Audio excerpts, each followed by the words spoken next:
Salut à tous les amis, j'espère que vous allez bien. Aujourd'hui on se retrouve chez BG Turbo à Marseille en compagnie de Bernard Gras, C'est ça. BG, voilà je refais le petit truc. Et Nicolas. Nicolas, donc Nicolas qui est technicien qui va bosser sur notre turbo et Bernard qui connaît les turbos, je pense mieux que personne. Donc comme je vous l'avais dit pour ce projet R5 Alpine Turbo, j'étais prêt à parcourir toute la France pour tout simplement me rendre chez les meilleurs artisans de France pour restaurer cette voiture là. Donc on a été chez Philippe pour la partie moteur, aujourd'hui on est chez Bernard pour la partie turbo, donc chez BG Turbo Marseille.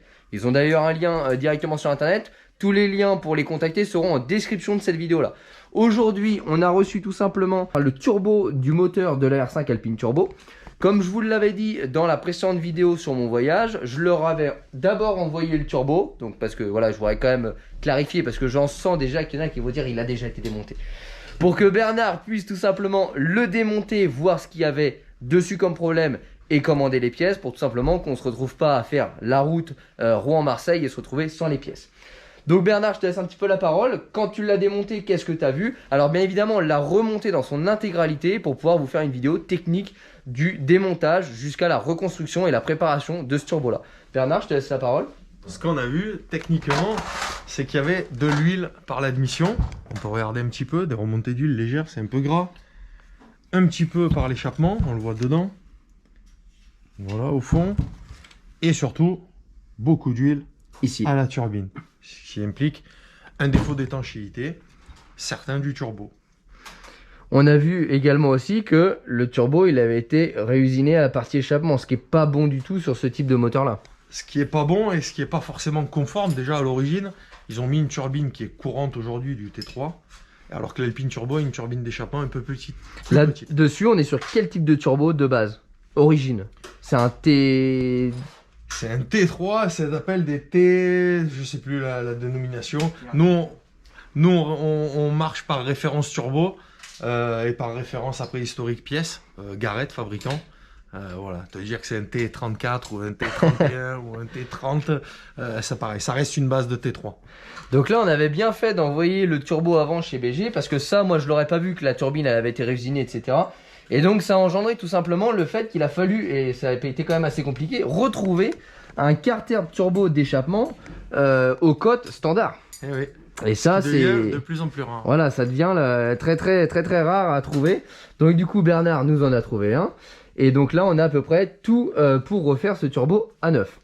Quasiment. Donc dessus, on avait vu également avec Bernard comment on pourrait, dans l'idée de refaire cette un petit peu Alpine Turbo, dans l'idée de la refaire vraiment unique.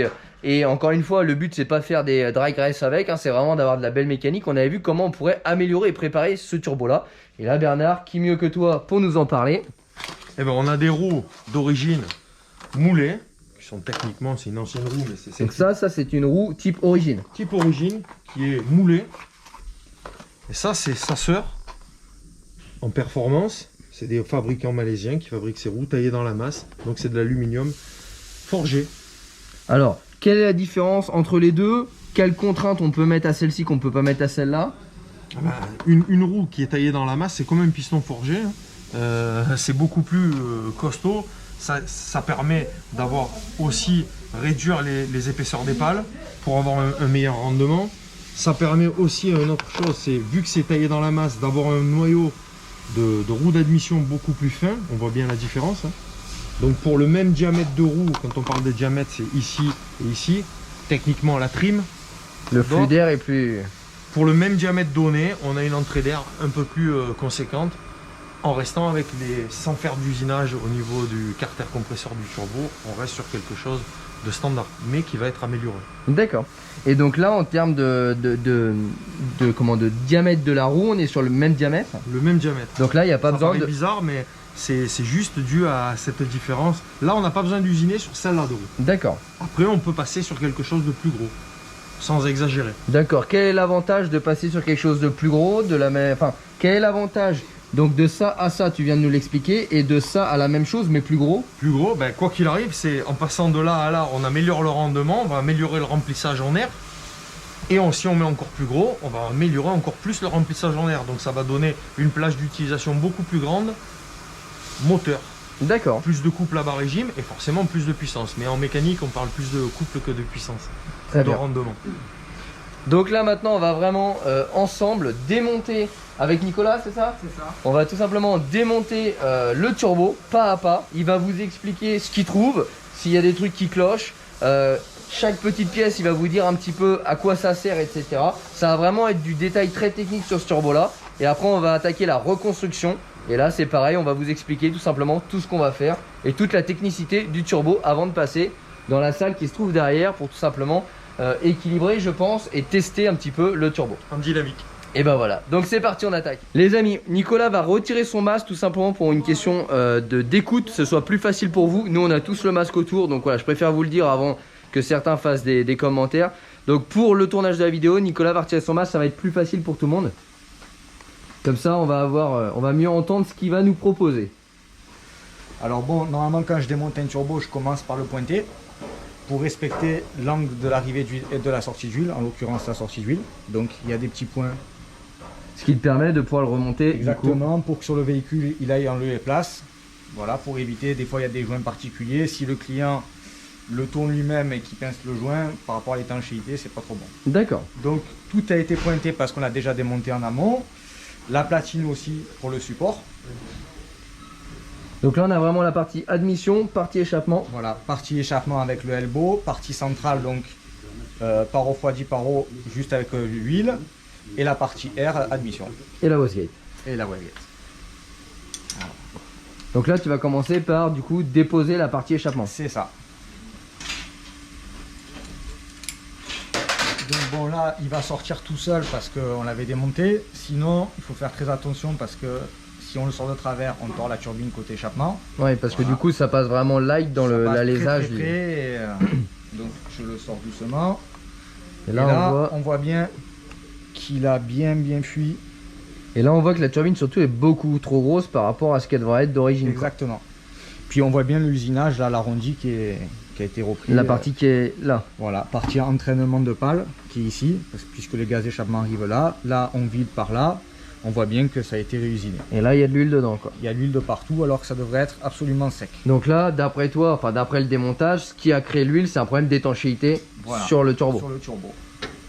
Je vais aussi tester la wastegate parce que donc il y a un ressort avec une membrane. Cette membrane se perce de temps en temps à cause de la température, donc on va quand même la contrôler. Donc là en fait tu vas mesurer à quelle pression elle se déclenche. Déjà à quelle pression, alors je peux pas vraiment le mesurer parce que en fonction de la soudure du clapet ça peut varier sur la pression. D'accord. Mais je vais déjà contrôler que la membrane interne est étanche. Fonctionne. Donc là tu as simplement un appareil à dépression Là, et tu vas faire du vide. J'ai une pompette à pression ou à dépression, j'envoie de la pression, on voit que la tige monte et on voit que mon aiguille reste stable. Donc là il n'y a pas de fuite. Donc il n'y a pas de fuite. La wastegate est bien étanche. Donc cette wastegate là permet de manœuvrer ton clapet qui va te décharger la pression de turbo. Arriver à la pression donnée, alors en l'occurrence ça serait un turbo d'origine, donc arriver à peu près à 550 de pression, le clapet commencera à s'ouvrir. D'accord, pour réguler tout simplement la pression. Exactement. Je vais maintenant démonter l'elbow. Donc l'elbow c'est la partie où se situe le clapet de décharge. D'accord, donc c'est la partie qu'on voit supérieure ici. Voilà. Très fréquemment les carters T3 sont fissurés. Voilà, c'est entre guillemets la maladie sur ce genre de voiture. Bah, tout ce qui est turbo essence plus ou moins, ça travaille tellement avec la température qu'on se retrouve fréquemment sur des carters fissurés ou voilés. Et est-ce que toi tu as un moyen au comportement de la voiture de voir qu'il est fissuré, tu as une perte de pression? Alors, tout dépend où ça se situe. Si la fissure, elle est dans l'arrondi, le problème, alors on ne sentira pas de différence de performance. Par contre, ce qui peut se passer, c'est que la fonte s'ouvre et viennent taper dans la turbine. Et là, forcément, là, par contre, on casse. ça casse. Si c'est au niveau du clapet de décharge, on peut sentir une petite différence parce que le clapet ne plaque plus sur sa portée. Donc, on peut avoir une petite perte de puissance. Et le fait, tout à l'heure, on parlait du fait que la turbine, elle a été réalisée et donc une turbine plus grosse. Qu'est-ce que ça entraîne? Parce qu'on a dit que c'était pas très bien. D'habitude, on usine d'abord l'admission. Qu'est-ce que ça entraîne d'avoir une turbine plus grosse à l'échappement? Ben, comme on met le turbo, ce qu'il entraîne, c'est les gaz d'échappement. Au plus on a du poids côté échappement, au plus il va mettre du temps à partir. Ça met du retard voilà. au niveau du turbo. C'est ça. Sur des turbos avec des moteurs de petite cylindrée, c'est vraiment ce qu'il ne faut pas faire. D'accord. Voilà. Il vaut mieux d'abord jouer sur l'admission. Parce que t'as pas assez de gaz d'échappement pour entraîner ça. une turbine qui est entre guillemets plus lourde parce qu'elle est plus grosse. Voilà. Et donc du coup tu fais un retard. Exactement. Tu fais un retard quoi. Au lieu par exemple de charger à 2500 tours, elle va charger à 3500 tours. Elle va prendre plus de pression en haut, mais en Effectivement, bas, elle va être très quand je l'ai constante. ramené, moi j'étais obligé de tout le temps lui taper dans la gueule, sinon j'avais vraiment rien en bas quoi. Ça avançait pas du tout. Et c'est typiquement l'effet voilà, d'une grosse turbine. Et après je suppose que tout ce qui est taille de turbine, etc., quand vous faites de la préparation de turbo, il y a des calculs à faire. C'est pas Exactement. plus on met gros et il y a un calcul avec la Il y a une cylindrée et la proportion, pression. Voilà, en fonction de la cylindrée, il y a une proportion à respecter entre l'échappement et l'admission. Le nombre de pales influe aussi sur du couple de la puissance sur les hauts régimes. Voilà, toute préparation, on va dire, est unique par rapport à un C'est moteur. ça, en fait c'est vraiment une utilisation donnée, tu vas faire une préparation. C'est ça. Donc, ce qu'il faut contrôler aussi, c'est que donc c'est un clapet qui s'ouvre et qui se ferme. Forcément, ça peut prendre du jeu. Donc, si ça prend du jeu, ça fausse la pression. Il y a toujours un jeu de fonctionnement parce que comme on est parti échappement, il y a de fortes variations de dilatation. Il y a une cote à respecter. Là, elle est bonne. Il ne faut pas que ça soit trop serré ni trop lâche. On peut voir par contre quand même que la soupape portait bien. J'ai pas de fuite. Ouais, ça c'est comme une soupape de moteur. C'est Si ça. t'as de la merde là, elle va mal faire l'étanchéité sur le plan ici et du coup, Voilà. elle fait plus son rôle quoi. Donc lui, il n'est pas fissuré.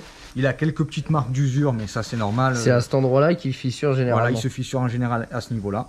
C'est bien, par contre, il a été réusiné, mais c'est bien le bon carter, parce qu'il faut savoir que sur tous les carters d'échappement du turbo, il y a un assuraire, c'est-à-dire le volume que contient le carter.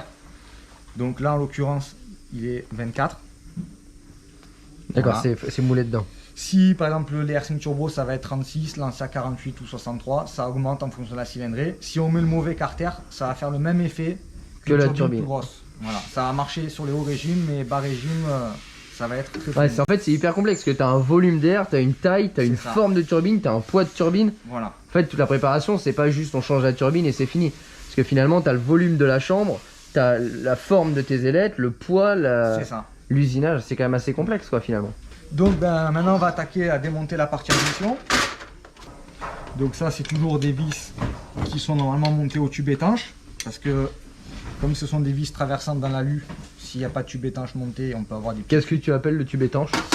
Ah c'est ouais, ok, c'est de la pâte à de la joint quoi. loctite, voilà, de la pâte Enfin à de la joint. pâte à joint, de la loctite, oui, c'est... Frein filet, je cherchais Voilà. mes mots.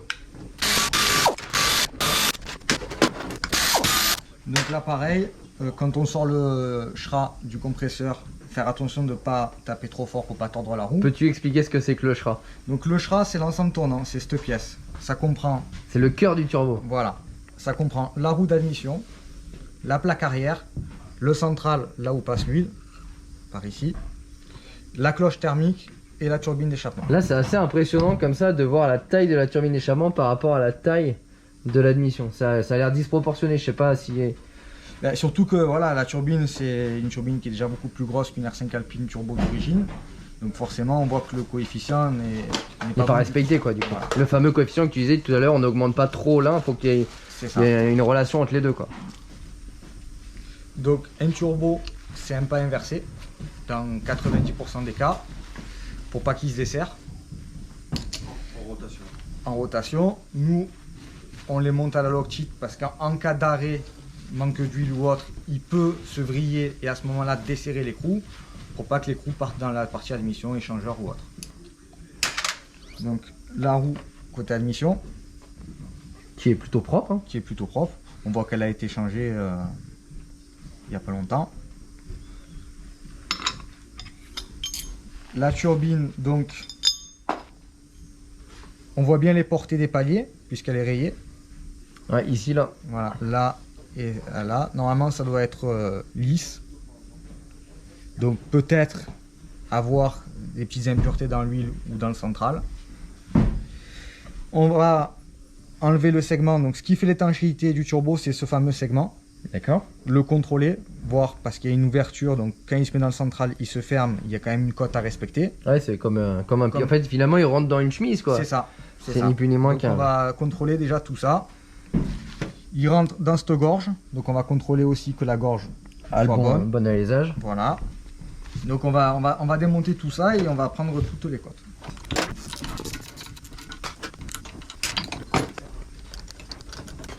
Là, j'ai démonté ma plaque arrière.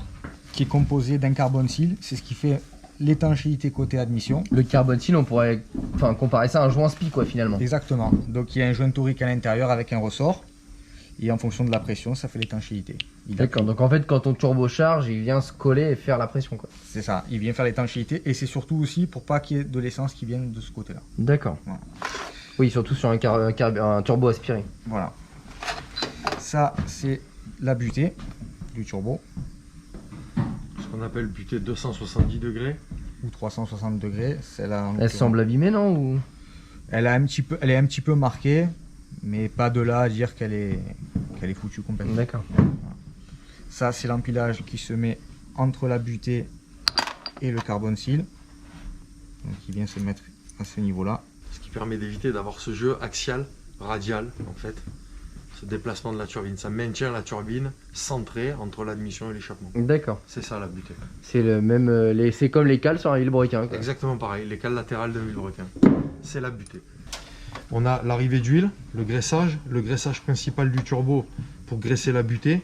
Et dedans, on va voir en démontant des petits trous qui vont graisser les bagues de graissage. Et tout en bas, on a cette évacuation d'huile, c'est le trop plein d'huile. Un turbo, quand il fonctionne en permanence, on est rempli quasiment à la moitié en fait de ça. D'accord. Voilà. C'est parce qu'il y a cette accumulation d'huile sous pression qui permet de vider dessous. Donc là, pareil, on verra après qu'il y a une cote à respecter parce qu'il y a le film d'huile qui passe entre la bague et le central. D'accord. Voilà. Donc, comme c'est les bagues tournent autour de la turbine et tournent dans le central aussi, forcément il y a une usure. Si j'ai une usure trop importante, je perds de la pression d'huile puisque l'huile passe vraiment entre et part à la sortie d'huile. Donc c'est pour ça que c'est très important de contrôler les bagues, voir s'il faut les mettre en code réparation ou pas. D'accord.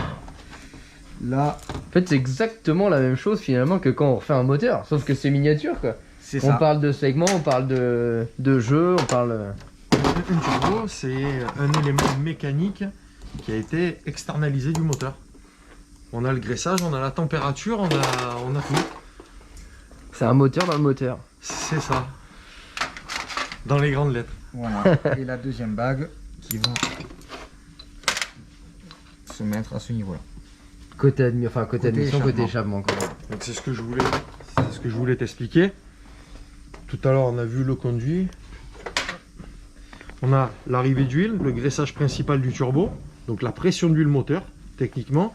Et après, on a cette canalisation qui répartit l'huile sous pression, donc la pression d'huile du moteur, pour aller graisser les petites bagues qui sont là, avec ces petits trous, et graisser la turbine.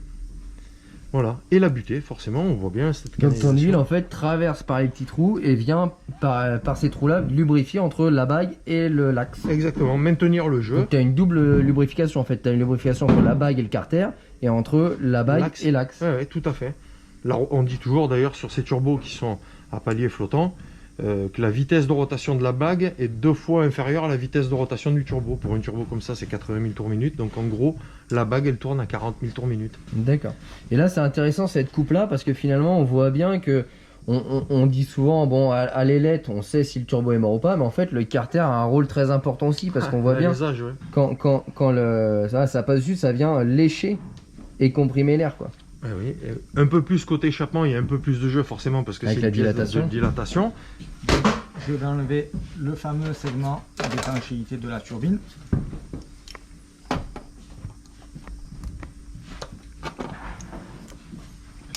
Donc là maintenant le turbo il est entièrement démonté, maintenant tu passes à la phase en fait de contrôle. Voilà, contrôle. Qu'est-ce qui est hors code, qu'est-ce qui est dans les codes, qu'est-ce qui est mort, qu'est-ce qu'on peut récupérer quoi finalement. Donc après pour chaque turbo on a des fiches techniques avec des valeurs à respecter de chez Garrett. En l'occurrence pour chaque turbo j'ai toutes mes cotes. Voilà. Et j'ai plus qu'à les contrôler, voir le voilage de la turbine ou autre. Donc le segment, je mesure déjà l'épaisseur, ce qui se met dans cette gorge. Voilà, bon là avec l'expérience on voit qu'il est usé. C'est soit le segment Voilà. qui est usé, soit la gorge à Soit la segment. gorge à segment. C'est comme pour une piston de moteur, c'est pareil. Donc il fait 1,59 d'épaisseur, c'est 1,6.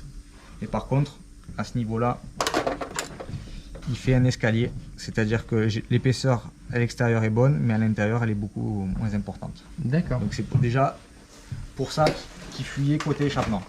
Donc ça, c'est entre guillemets la cause du pourquoi on avait autant d'huile qui crachait. Voilà, alors après, ça peut venir de beaucoup de choses. Quand il prend du jeu un petit peu de haut en bas, forcément ça tire sur le segment. Donc ça use la turbine, il s'use aussi. C'est la translation de l'axe parce que le segment ne bouge pas du tout dans le turbo. Ouais, c'est l'axe qui vient se balader. C'est l'axe qui tourne autour du segment. Contrairement à un piston de moteur. Le segment il ne tourne pas mais il se promène dedans. Là par contre c'est tout fixe.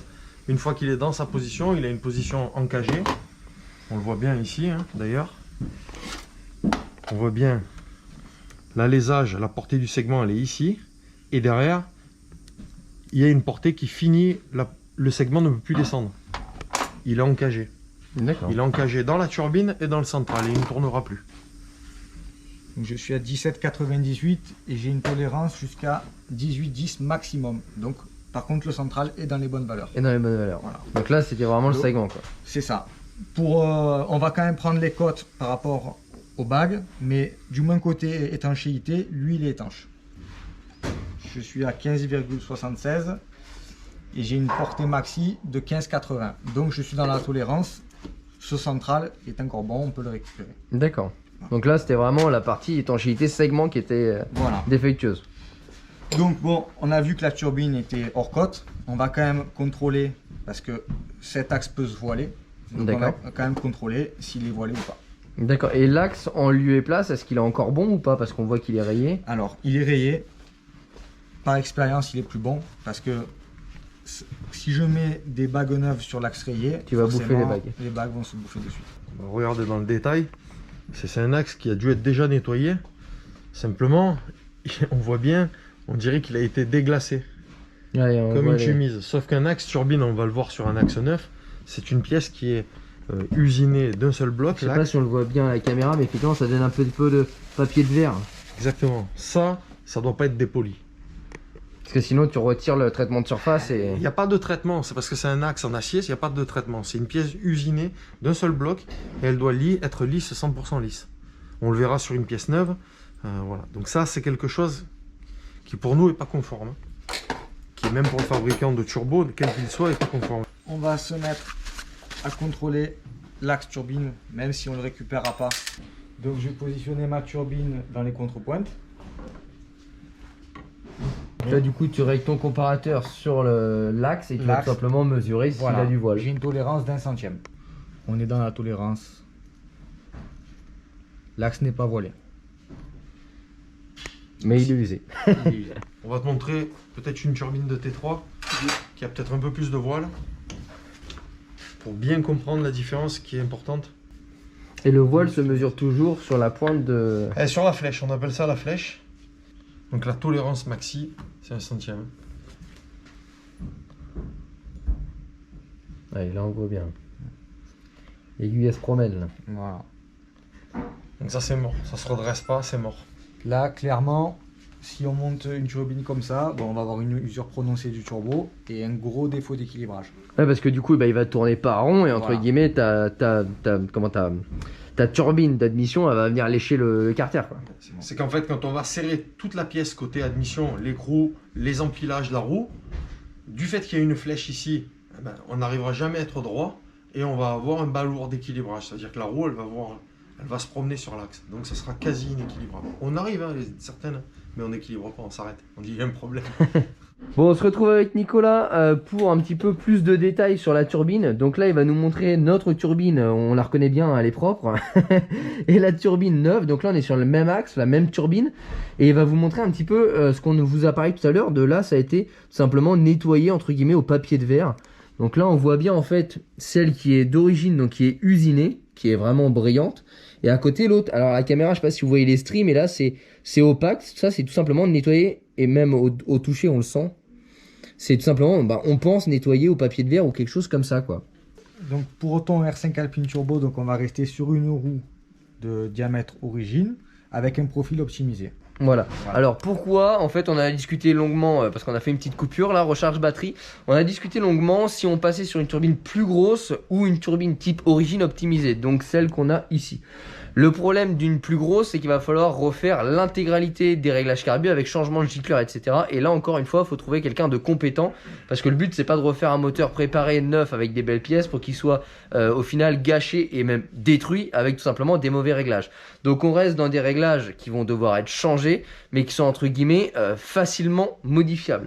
Si on aurait augmenté trop gros la roue, et tout simplement les réglages auraient été beaucoup plus durs. Et là, il aurait fallu, encore une fois, trouver le spécialiste. Et pour l'instant, on ne l'a pas. Donc on reste entre guillemets soft, on optimise, on améliore, mais dans la raisonnabilité, quoi. On voit bien que le noyau est quand même beaucoup moins gros que celle d'origine. Et on voit toutes les stries sur les pales pour le flux d'air. Donc là, les stries permettent quoi? C'est pour un meilleur rendement de flux d'air. D'accord. Voilà. Et puis surtout, elle est plus légère qu'une roue et plus solide qu'une roue. En termes de grammage, tu as une idée de combien à peu près? C'est entre 5 et 20-25 grammes, suivant le modèle. Ouais, donc quand tu vois la masse tournante, la différence que ça fait, c'est énorme, quoi. Ah oui, la force centripète appliquée sur la pièce. Et là, on s'est aperçu de quelque chose pendant cette pause-là. En fait, le turbo, c'est pas étonnant qu'il se soit détérioré pour la simple et bonne raison qu'en fait, il manque tout simplement une pièce dans le turbo. Donc là, Nicolas va vous montrer ce qui manque. La fameuse butée qui est dans ses ergots et qui tient avec, donc dans la plaque arrière avec ce ressort qui était absent. En fait, ce ressort, donc il est rentré en force et il empêche la butée de monter dans la plaque arrière. Donc en fait, l'absence de ce ressort-là a tout simplement causé l'extinction de notre segment, quoi. Voilà, c'est pour ça que ce turbo s'est usé en fait de haut en bas et que le segment n'est plus éteint. Et qu'il a laissé passer l'huile. Voilà. Donc en fait, le problème initial, c'est surtout le manque de cette pièce-là qui a engendré une détérioration progressive du turbo. Voilà. En fait, techniquement, c'est comme si l'axe, il voulait partir. Il n'y avait plus de retenue, quoi. Cette étoile et la butée servent à maintenir l'axe pour pas qu'il sorte. Et s'il n'y a pas l'étoile, le fameux segment petit qui mange. ressort, c'est la portée du segment, puisque le segment, on l'a dit tout à l'heure, il est encagé dans la turbine. Et vu que la turbine, elle n'a qu'une seule envie, c'est de partir, ça abîme le segment. Et le segment fait la retenue d'huile. Exactement. Donc on a l'explication finalement de cette consommation excessive d'huile. À ça, on ajoute des cylindres qui étaient lavés et des pistons hors cote. Et on a tout simplement un moteur qui était rincé, quoi. Donc, on a bien enlevé le carbone-style de la plaque. Donc on voit qu'il a bien été changé, qu'il n'est pas vieux, qu'il n'a pas l'âge de la voiture. Comme un joint Spies, qu'il est monté sur ressort, il y a une partie de friction qui vient frotter sur un empilage qui est là, en permanence. En plus, il est en friction permanente. Il est dans cette position. Là, on a sorti les éléments et il vient légèrement en contrainte dessus. D'accord. Voilà. Donc forcément, s'il y a friction, il y a usure. Donc Forcément, c'est la petite portée qui s'abîme et cette pièce qui s'abîme aussi dedans, on voit par friction. ouais, Alors là, forcément, elle a chauffé puisqu'on avait ce jeu axial D'accord. qui a fait ça en permanence. Donc là, c'était pas un problème d'huile, c'était pas un problème de remise en huile du turbo, c'était clairement un problème de pièces manquantes, quoi. Donc là, on est avec Nicolas, on va attaquer le nettoyage des pièces. Donc là, première machine, la machine à laver. Donc là, il va venir dégraisser tout simplement les pièces. Ensuite, on va passer au bac à ultrasons. Et si besoin, on passera tout simplement un coup de grenaillage sur les pièces pour terminer le nettoyage avant le remontage. Voilà.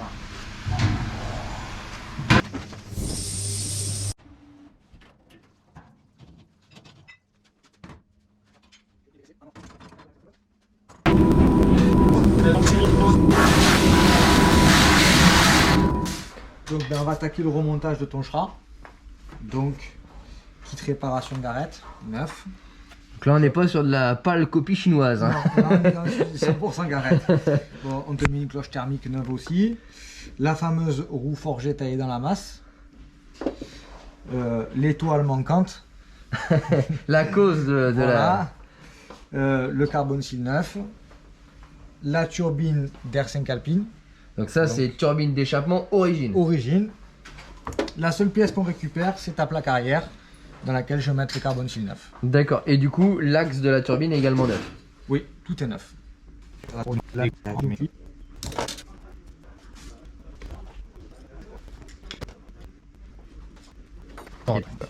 Donc là, tout est remonté. Je contrôle quand même que ma bague, elle ait son jeu de fonctionnement. Et je fais pareil côté admission. Donc je vais mettre mon joint que je vais huiler pour pas qu'il se pince et tombe.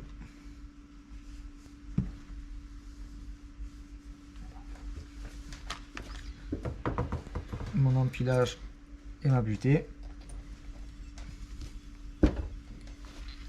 On va remettre le carbone steel.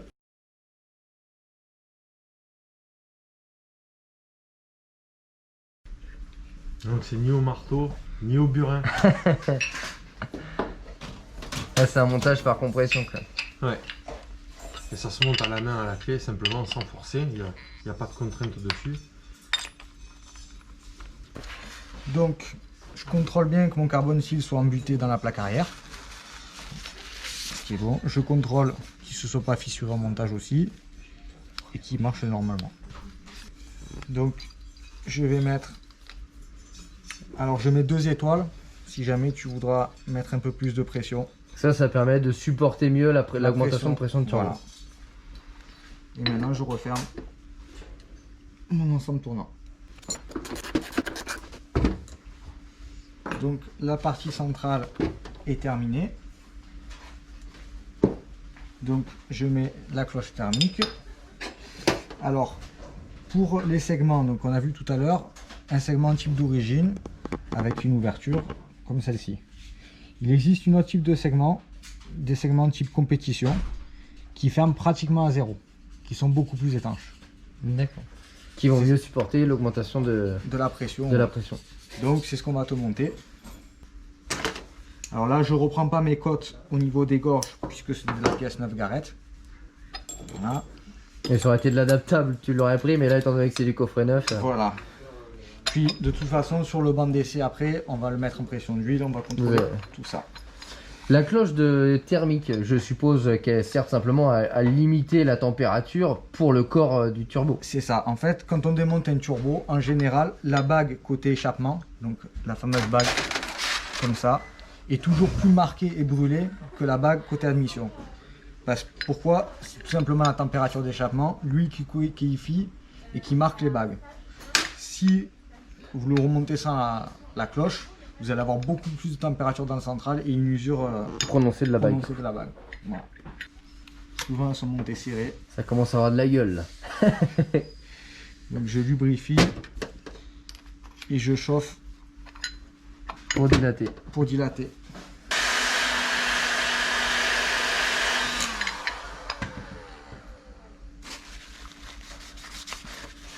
Alors ne surtout pas mettre l'écrou et serrer pour la faire rentrer, parce que mis à part la mettre en travers et rayer l'intérieur, ça ne marchera pas.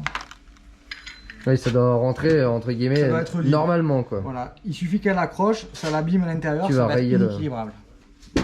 Alors ce que je voulais aussi montrer... Mais du coup moi j'ai une question. Oui. J'ai mon turbo à la maison, je me dis tiens je vais refaire à neuf mon turbo, j'achète parce qu'on en trouve quand même assez facilement, alors pas le copie hein, on est d'accord, oui.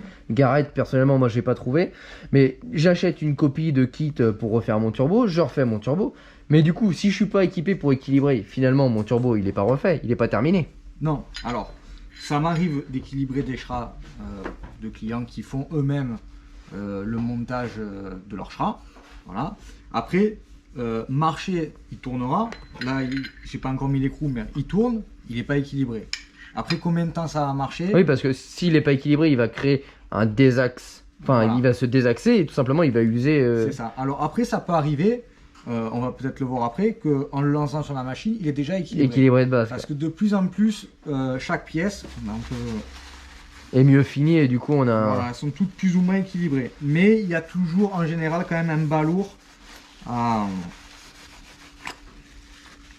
Vous voyez, par exemple la roue, elle a déjà un équilibrage. Ah oui, elle a déjà été équilibrée. La turbine, pareil.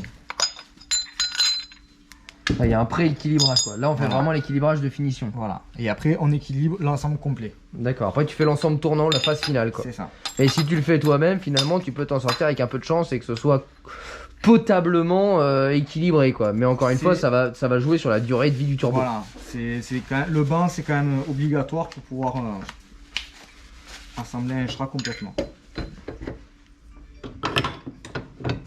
Donc le mec qui touche et qui vraiment veut le faire lui-même, il peut le faire et vous l'envoyez pour tout simplement terminer le travail pour vraiment avoir quelque chose de propre quoi.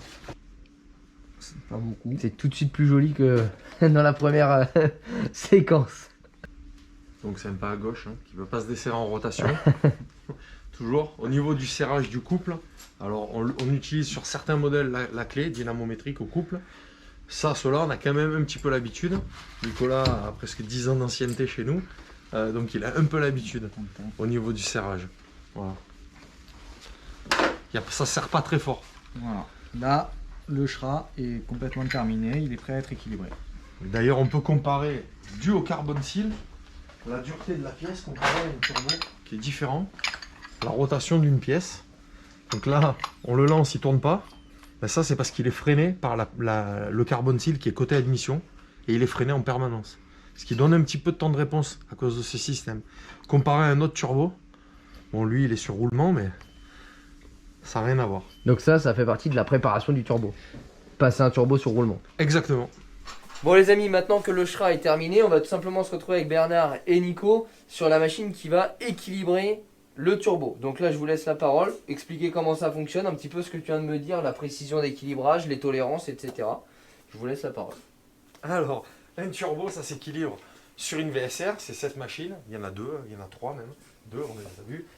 C'est une machine qui équilibre un turbo en dynamique, ça veut dire qu'on va créer quasiment la totalité du fonctionnement sur un moteur. On va avoir la lubrification et la vitesse. La lubrification c'est 4 barres de pression d'huile et la vitesse de rotation du turbo maximale. Je reprends tout de suite, tout à l'heure vous avez monté le turbo à sec. À sec, exactement. On l'a monté à sec puisqu'on allait faire un amorçage en huile du turbo qui est très important et qui ne se fait pas avec une seringue. On en reparlera à la fin de la vidéo. Donc là tout simplement tu vas positionner ton Shra et tu vas venir l'équilibrer avec des conditions réelles, donc une pression d'huile et des flux d'air quoi. Exactement. Température d'huile aussi. Et on a aussi une maîtrise de température d'huile. Oui, pour que tu puisses le faire à chaud et pas faire un démarrage entre guillemets avec de l'huile froide quoi. La seule différence sur un moteur, c'est qu'on ne peut pas créer la température d'échappement. Ouais. Donc on ne peut pas avoir la contrainte thermique côté échappement. Mais Et du coup, en termes de précision d'équilibrage, vous tournez à combien et quelles sont les références constructeurs? alors les références constructeurs, c'est simple. Dans la majorité des turbos, l'équilibrage, la tolérance constructeur, c'est 1 G5. On parle en valeur en G. C'est 1 G5 pour quels que soient quasiment tous les types de turbos. Maximal. Nous, on travaille toujours en dessous de 1 G pour la bonne et simple raison, c'est que ça va améliorer le temps de réponse. Au plus on s'approche de la valeur 0, La perfection. de la perfection, c'est impossible, hein, mais on peut essayer d'y arriver. Et au meilleur, on va avoir un rendement et au plus, on va fiabiliser la pièce. Nous, on travaille forcément en dessous de 1 G. Le top. On essaye. Donc là, les amis, on va passer en caméra portative et on va aller voir un petit peu de plus près comment ça fonctionne. Donc là, on se retrouve avec Nico sur l'équilibreuse. Je sais pas si ça s'appelle comme ça. C'est ça, c'est un banc VSR. Donc je vais monter ton ensemble tournant dessus et on va le passer, on va le mettre en pression d'huile et l'équilibrer. Parce que du coup, si tu as besoin de faire un équilibrage, donc retirer de la matière, où est-ce que tu vas le faire sur le turbo? Je vais le faire sur l'écrou. Alors on peut le faire sur la roue, mais si jamais je me loupe, ben la La roue, roue je est la poubelle. jette. Donc il vaut mieux le faire sur l'écrou. Tu viens équilibrer sur ton écrou Voilà. la différence. Et on parle d'une différence de grammes, de milligrammes. Milligrammes. Tu as les masses en milligrammes. Donc, quand c'est dans le vert, c'est bon parce que c'est un ancien turbo. Et puis ça, c'est les valeurs d'angle où il y a le défaut. Il faut se rapprocher le plus possible de la cible. C'est comme les fléchettes. D'accord. Et là, ça tourne à quelle vitesse au moment de l'équilibrage? Alors tout dépend des types de turbos. Voilà, parce que les turbos nouvelle génération petit axe, on tourne aux alentours des 200 000 tours minute. Sur celui-là, on va l'équilibrer à 90 000 tours minute. D'accord. Et sur le véhicule, à titre de comparaison, on tourne à quelle vitesse par exemple, aux valeurs ralenties et valeurs vraiment... Alors, valeur ralentie, c'est pas facile. Sur ce turbo-là, valeur de ralenti, normalement, il ne doit quasiment pas tourner. À cause du carbone steel, hein, ce qu'on a montré tout ouais, à l'heure. qui freine. Voilà. Valeur plein régime, c'est 80-90 000 tours minute pour un T3. Le record sur cette machine, c'est 340 000 tours minute. Ouais, Pour donc- valider, pour voir, juste pour s'amuser, pour le fun. Donc là, c'est l'amorçage. Je l'amorce. On voit bien lui qui commence à couler. Donc là, c'est la mise enfin, la mise en huile du turbo. quoi. C'est ça. C'est la fameuse seringue. Je suis à 3,8 de pression. Et là, on a constante. la pression d'huile. Bon, autant qu'on est sur la pression d'huile, je pense qu'on va parler de la remise en huile sur votre turbo. Bernard, tu vas nous le dire mieux que tout le monde. La seringue, c'est à proscrire, hein, il y a la technique pour le faire. C'est ça, la technique ancestrale, l'amorçage. L'amorçage en huile d'un turbo, c'est comme l'amorçage d'un moteur. Ça s'amorce pas avec une seringue. Ça s'amorce en empêchant le moteur de démarrer, mais de pas l'empêcher. Au démarreur. Exactement, au démarreur. Voilà. Donc en fait, on va tout simplement, par exemple sur un moteur essence, déconnecter les bougies ou les bobines, hein, tout simplement l'allumage, et on va tourner au démarreur jusqu'à ce que l'aiguille de pression monte. Alors si vous n'avez pas d'aiguille de pression sur votre compteur, vous prenez soit un mano, mais généralement si votre pompe à huile, elle fonctionne, elle va monter assez vite. Vous mettez 2-3 coups de démarreur de 4-5 secondes. Votre pression d'huile elle est faite et à ce moment là vous pouvez démarrer. Si vous démarrez instantanément en fait le temps que l'huile arrive, le turbo lui est dépourvu d'huile parce qu'il est neuf ou alors il a été stocké longtemps, on en a parlé tout à l'heure. Une voiture qui possède un turbo qui est par exemple sorti de grange, le turbo est désamorcé donc il y a besoin d'une remise en huile. Il suffit pas de remettre de l'essence, démarrer et hop, c'est exactement le même problème qu'un turbo neuf. Donc il faut vraiment réamorcer ça et le coût de la seringue, d'une ça va pas partout et de deux la quantité qu'on injecte c'est minime par rapport, là on a eu l'exemple à ce qu'un turbo doit boire en temps normal quoi. Donc là, on le démagnétise pour vraiment le magnétiser réellement. Avec un aimant, tout bête, mais En fait c'est l'éblouissement, c'est le tarage quoi. Enfin ça. c'est la préparation C'est de... mon angle, mon point zéro. Et puis surtout la vitesse de vibration, la vitesse de rotation. D'accord, on est quand même sur quelque chose d'hyper précis quoi. là, on est très précis avec cette machine. Il y en a d'autres, hein, il y a d'autres fabricants. Donc là, je vais, même si réellement il n'y a pas besoin de rodage, je ne vais pas le lancer de suite Ouais. au fond. On va quand même contrôler que tout aille bien. Ma pression d'huile elle est constante. Donc là t'envoies un flux d'air. La machine de base, elle a un tempo. On peut pas envoyer directement plein régime. On pourrait le faire, on va peut-être le faire. Mais elle a un tempo d'amorçage obligatoirement.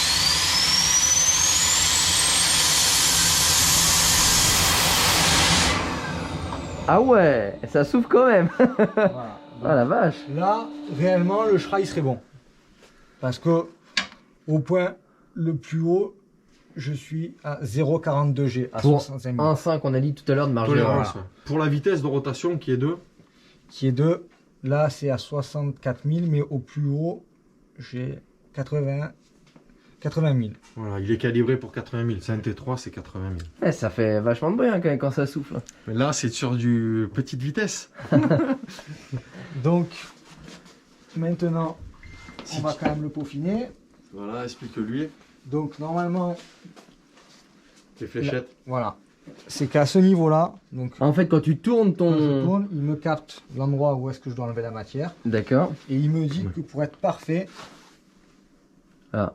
Voilà, vous voyez à l'écran là, hop, ça tourne en même temps que Bernard tourne la turbine. C'est une vraie machine à pneus en fait. voilà. Il me dit l'angle, parce que l'angle je l'ai donné tout à l'heure en magnétisant mon écrou et mon axe. Il me dit qu'à 116 degrés, il faut que j'enlève 23,1 mg. Et là, comment tu le retires? Donc, C'est comme tu as dit. On retire, on n'ajoute pas. Tu mets un plomb. je me mets au bout de la roue. Alors, comme on parle en milligrammes, il faut y aller doucement.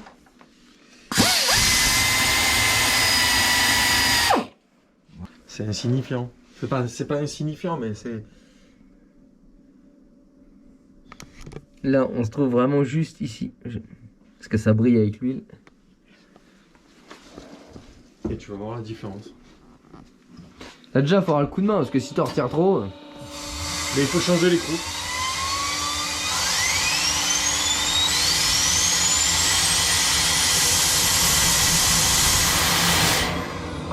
Ah, on s'est rapproché, hein. On a fait la moitié quoi presque. Voilà. Voilà, et on voit bien les deux On voit courbes. bien. La première courbe en orange et la deuxième courbe en noir.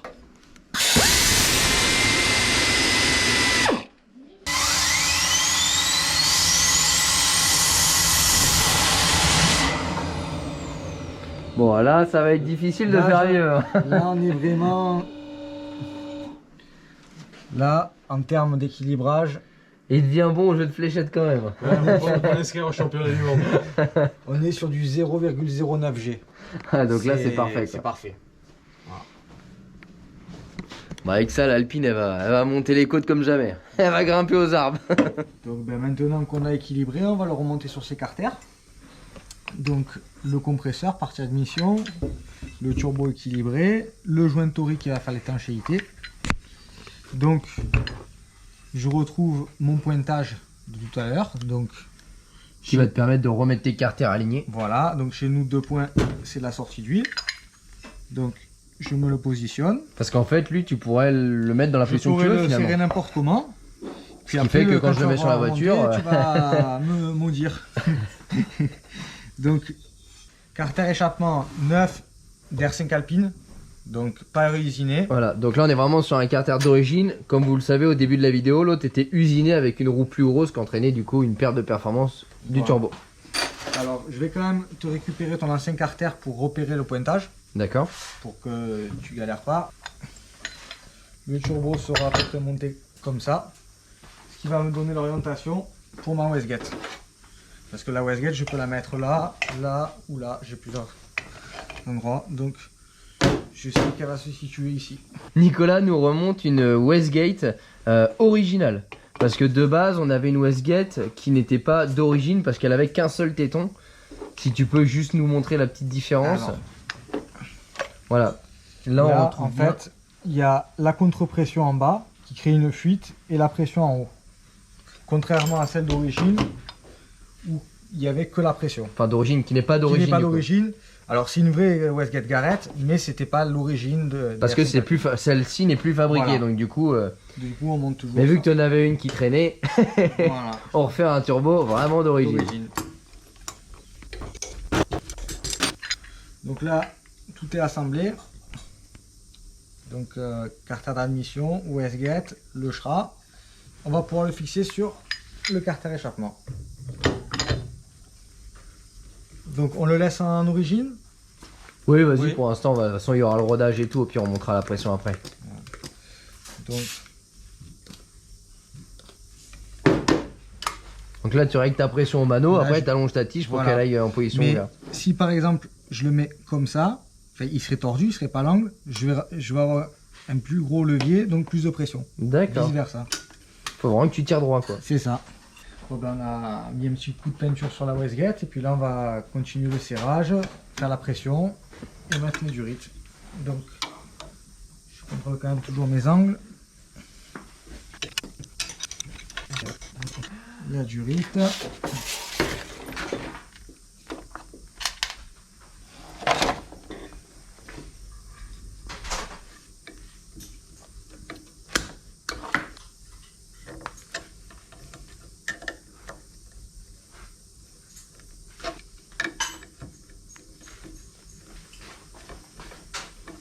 Le petit fil au moins, si jamais j'interviens sur place, je ne le perdrai pas.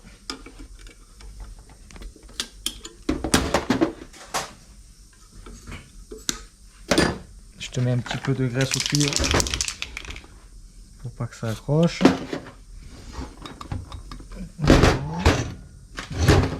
Les serrages y sont faits. Et puis je te souhaite bonne route alors. Bon, voilà, les amis, vous avez vu que le turbo est maintenant tout neuf, tout neuf. Bon, ça y est, on se retrouve avec toute l'équipe. Aurélien, Bernard et Nicolas. Le turbo est totalement terminé. Donc là, on a vraiment un turbo qui a été refait dans son intégralité, qui est tout neuf. Là, on a les restes de l'ancien turbo avec la turbine d'échappement, la turbine d'admission, le carter d'échappement qui avait été réalisé, donc qu'on n'a pas réutilisé. Donc là, on a vraiment une pièce qui est totalement neuve avec tout ce qui va bien. Là, on est d'accord que n'importe qui vous amène un turbo, il ressort comme ça. C'est pas parce que c'est moi, c'est vraiment... Et là, tout à l'heure, on parlait un petit peu de tes grades neufs, reconditionnés, etc. Moi, je t'ai posé la question, je t'ai dit ça, pour moi, c'est un turbo neuf, parce qu'en fait, on a tout changé. Et toi, tu m'as dit non, c'est un... L'échange standard. Voilà. Donc, en fait, le niveau d'exigence n'est pas le même pour l'échange standard partout, quoi, finalement. Exactement, c'est une norme l'échange standard. Parce que moi, je pense que si je commande chez Oscaro en échange standard, je pense pas avoir une pièce dans un état neuf comme celle-ci. Et je précise que c'est pas peint, hein. C'est pas du cache-misère, c'est voilà, c'est vraiment nickel. C'est traité. C'est impeccable. Bah, merci en tout cas à l'équipe. Il y a Aurélien qui est juste ici, donc qui s'occupe vraiment de la partie prise de contact, réseaux sociaux. Donc si vraiment vous voulez amener votre turbo soit en préparation, soit en réparation, soit même en vérification, parce que vous faites aussi de la vérification, ou même en phase d'équilibrage pour ceux les plus bricoleurs d'entre vous qui voudraient juste faire la phase finale, et ben vous pouvez contacter Aurélien directement Facebook ou directement sur le site de BG Turbo. Tous les liens seront en description de la vidéo, donc le Facebook de BG Turbo et le mail tout simplement pour les contacter. Aurélien, je te laisse la parole si tu as quelque chose à ajouter. Avec plaisir, hein, s'il y a des besoins, des demandes ou quoi, soit par Messenger, soit via le site aussi, en envoyant un message, et puis derrière je recontacte pour savoir exactement ce qu'il faut faire, quoi. Voilà, donc n'hésitez pas, vérification, réparation, préparation. Vous faites aussi de la vente de turbo neuf. C'est pas les étagères qui manquent, hein. Il y en a plein, il y a de quoi faire. Et également pour tout ce qui est véhicule préparé type course ou collection, vous faites également, quoi. Vous êtes vraiment spécialisé là-dedans. Tout ce qui est un turbo. Voilà, les bateaux et poids lourds. Voilà, bateau, poids lourd aussi. Bon, c'est pas trop ma communauté, mais on sait jamais s'il y en a qui tombent sur cette Et vidéo-là. moto aussi. Ah, les Yamaha.